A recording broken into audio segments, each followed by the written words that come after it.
Bismillahirrahmanirrahim. Assalamualaikum warahmatullahi wabarakatuh. Perkenalkan, nama saya Siti Konita Ramadhania dengan NIM O1A1117182.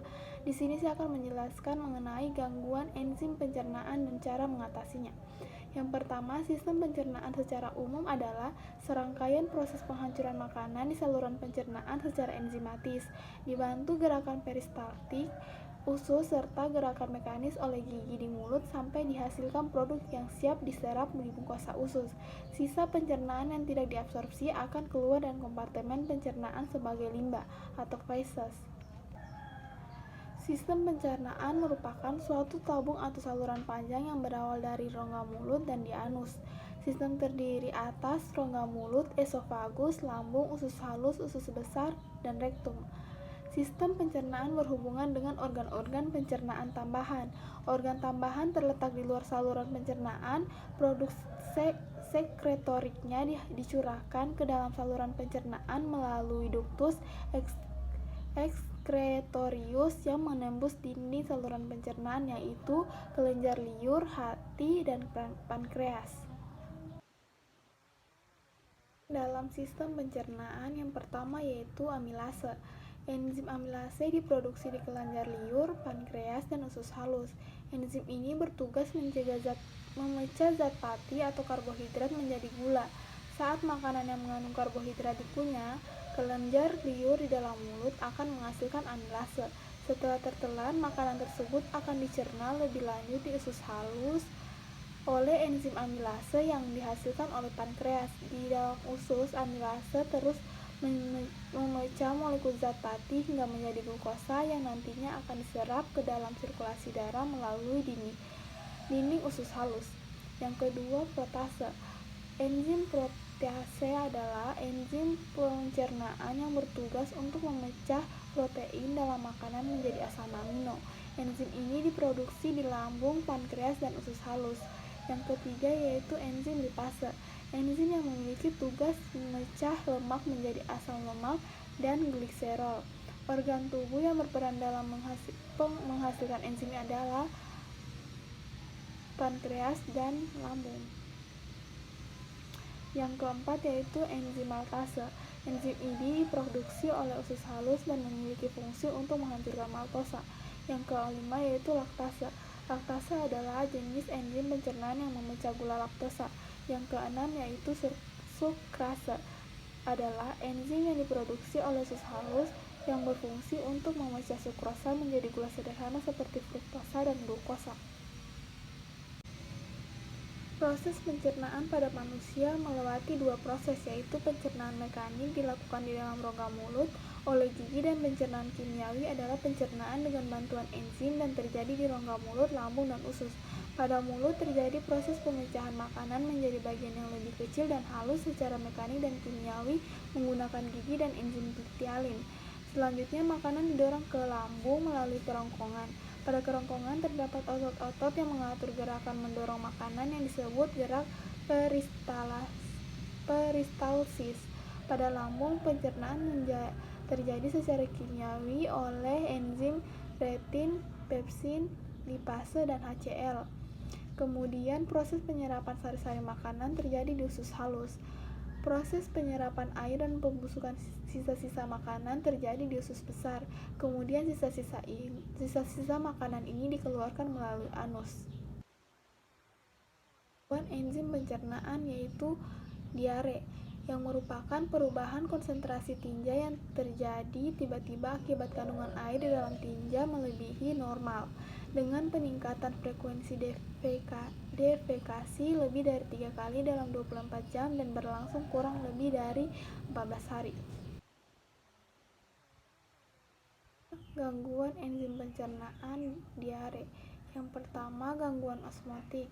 Makanan yang tidak dapat diserap akan menyebabkan tekanan osmotik dalam rongga usus meningkatkan sehingga terjadi pergeseran air dan elektrolit ke dalam rongga usus. Isi rongga usus berlebihan sehingga menimbulkan diare.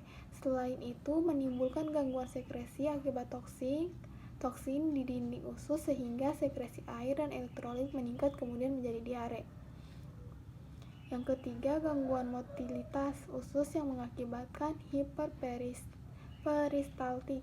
Akibat dari diare itu sendiri adalah kehilangan air dan elektrolit atau dehidrasi yang mengakibatkan gangguan keseimbangan asam basa, gangguan gizi, output berlebihan, hipoglikemia, dan gangguan sirkulasi darah.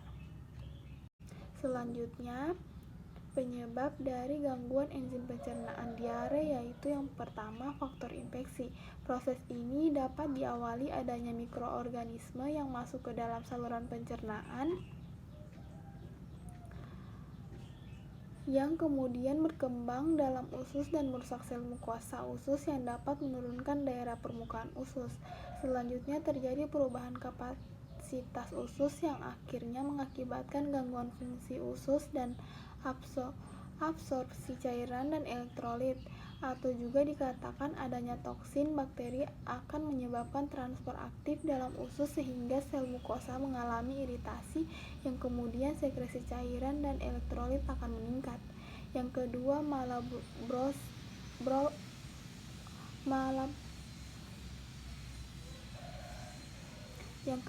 malabsorpsi merupakan kegagalan dalam melakukan absorpsi yang mengakibatkan tekanan osmotik meningkat sehingga terjadi pergeseran air dan elektrolit ke rongga usus yang dapat meningkatkan isi rongga usus sehingga terjadi diare.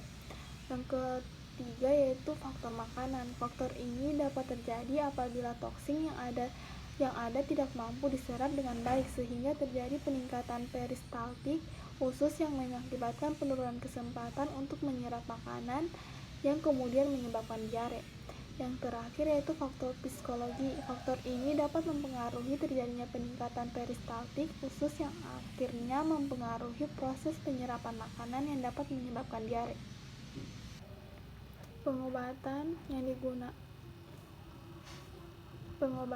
digunakan dalam gangguan enzim pencernaan diare. Yang pertama, antimotilitas adalah obat-obat yang dapat menghambat gerakan usus sehingga usus dilumpuhkan dan frekuensi diare berkurang. Yang kedua, turunan opioid yang bekerja dengan mengurangi motilitas usus dan pergerakan gastrointestinal yang berlebihan dengan bekerja pada otot polos saluran usus. Yang ketiga, difenoksilat bekerja secara selektif lokal terhadap saraf-saraf dinding usus dengan mengurangi peristaltik. Yang keempat, loperamid bekerja mengikat reseptor opioid langsung di dinding usus pada otot sirkuler dan longitudinal usus. Dengan demikian mengurangi gerak peristaltik, mendorong dan memperpanjang waktu transit dan meningkatkan resorpsi air dan elektrolit. Yang kelima, kodein HCl bekerja dengan menghambat motilitas usus sehingga mengurangi frekuensi diare. Selanjutnya, obat antiemetik. Yang pertama, metoclopramid merangsang motilitas saluran pencernaan bagian atas dan mempercepat peristaltik lambung tanpa merangsang sekresi lambung, empedu atau pankreas yang menyebabkan peningkatan pengosongan lambung dan waktu transit di usus yang memblokir reseptor dopamin dan reseptor serotonin. Yang kedua, domperidon adalah penghambatan reseptor dopamin perifer yang meningkatkan peristaltik esofagus, tekanan sphincter esofagus bagian bawah, motilitas lambung dan pengosongan lambung dan mengurangi waktu transit usus halus. Yang kedua, domperidon adalah penghambat reseptor dopamin perifer yang meningkatkan peristaltik esofagus, motilitas lambung dan peristaltik dan meningkatkan koordinasi gastroduodenal sehingga memfasilitasi pengosongan lambung dan mengurangi waktu transit usus halus. Sekian penjelasan dari saya mengenai gangguan enzim pencernaan dan cara mengatasinya. Lebih dan kurangnya mohon dimaafkan. Saya akhiri dengan ucapan wabillahi taufiq walhidayah. Wassalamualaikum warahmatullahi wabarakatuh.